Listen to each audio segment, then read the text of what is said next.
బంగారు భవిష్యత్తు మీ ముందు ఉండాలి.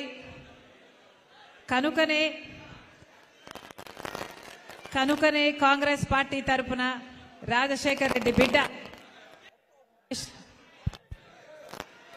ఆంధ్రప్రదేశ్ రాజకీయాల్లో అడుగుపెట్టింది. కేవలం మీకోసమే.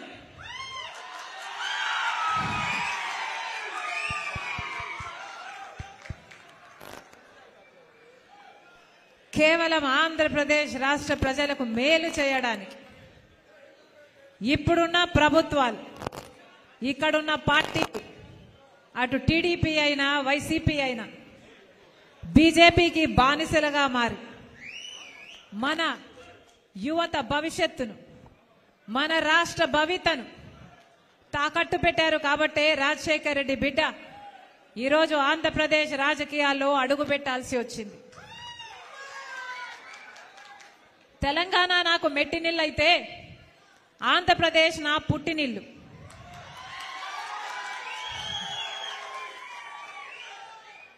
ఆంధ్రప్రదేశ్ ప్రజల పట్ల రాజశేఖర్ రెడ్డి బిడ్డకు ఒక భారం ఉంది, బాధ్యత కూడా ఉంది. రాజశేఖర్ రెడ్డి గారు తెలుగు ప్రజలందరినీ సమానంగా ప్రేమించారు. ఆ రాజశేఖర్ రెడ్డి బిడ్డను నేను పులి కడుపున పులే పుడుతుంది.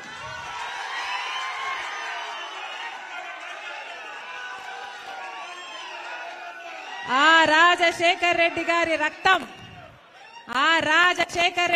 రక్తం ఈ ఒంట్లో ప్రవహిస్తుంది.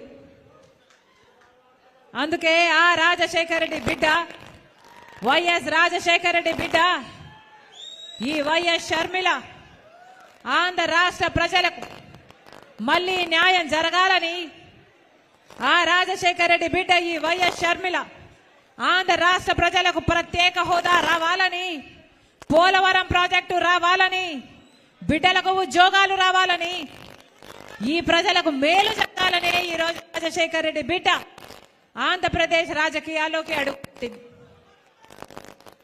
ముప్పేటి దాడి చేస్తున్నారు నా మీద, అన్ని వైపుల నుంచి దాడి చేస్తున్నారు నా మీద. నా సొంత వాళ్ళు అనుకొని 3800 కిలోమీటర్ల పాదయాత్ర చేశాను.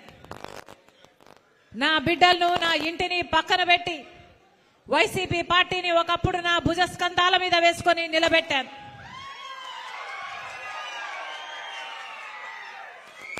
మనసు పెట్టి పనిచేశాను. నా రక్తం ధారపోశాను, నా చెమట ధారపోశాను. అదే వైసీపీ పార్టీ ఈరోజు నా మీద దాడి చేస్తుంది. నా మీద ఎన్ని రకాలుగా దాడి చేసినా పర్వాలేదు. ఇక్కడున్నది రాజశేఖర్ రెడ్డి బిడ్డ. ఇక్కడ భయపడే వాళ్ళు ఎవ్వరూ లేరు. మీకు చేతనైంది చేసుకోండి. ఇక్కడ మేము రెడీ. నేను రెడీ, మీరు రెడీయా? నేను రెడీ, మీరు రెడీయా? మేము రెడీ. ఈ యుద్ధానికి మేము రెడీ. ఆంధ్ర రాష్ట్రానికి ప్రత్యేక హోదా రావాలి. ఆంధ్ర రాష్ట్రంలో పోలవరం ప్రాజెక్టు నిర్మాణం కావాలి. ఆంధ్ర రాష్ట్రానికి తలమానికమైన విశాఖ స్టీల్ ప్లాంట్ నిలబడాలి. మన రాష్ట్రానికి రావాల్సిన ఉద్యోగాలు రావాలి. మన యువత భవిష్యత్తు బంగారం కావాలి. మళ్ళీ రైతు రాజవ్వాలి. మళ్ళీ రైతులకు రుణమాఫీ కూడా జరగాలి. అందుకే రాజశేఖర్ రెడ్డి బిడ్డ ఆంధ్రప్రదేశ్ రాజకీయాల్లో అడుగుపెట్టింది. పొద్దున కందుల ఓబుల్ రెడ్డి గుండ్లగుమ్మ ప్రాజెక్టుకు పోవడం జరిగింది. ఇక్కడ రాజశేఖర్ రెడ్డి గారు జలయజ్ఞంలో భాగంగా మొట్టమొదట పూర్తి చేసిన ప్రాజెక్టు. రాజశేఖర్ రెడ్డి గారి హయాంలోనే రాజశేఖర్ రెడ్డి గారు 750 కోట్ల రూపాయలు ఖర్చు పెట్టి ఆ ప్రాజెక్టును పూర్తి చేస్తే 1,00,000 ఎకరాలకు పైగా 2 పంటలు 1,00,000 ఎకరాలకు పైగా సాగునీళ్ళిచ్చే ప్రాజెక్టు ఈ ఒంగోలు పట్టణంతో సహా 12 మండలాలకు తాగునీరిచ్చే ప్రాజెక్టు. ఆ ప్రాజెక్టు రాజశేఖర్ రెడ్డి గారు చేసి వెళ్ళిపోతే ఆ ప్రాజెక్టు కనీసం మెయింటెనెన్స్ చేసే దిక్కు దినానం కూడా ఈ ఇప్పుడు లేకపోయింది. రాజశేఖర రెడ్డి గారు అద్భుతంగా ప్రాజెక్టు కట్టిపోతే, రాజశేఖర రెడ్డి గారు ఉండగా, రాజశేఖర రెడ్డి గారు ఎంతో మనసు పెట్టి రూపొందించి కట్టించిన ప్రాజెక్టు వెళ్ళిపోతే, ఆ తర్వాత 5 సంవత్సరాలు తెలుగుదేశం పార్టీ అధికారంలో ఉంది.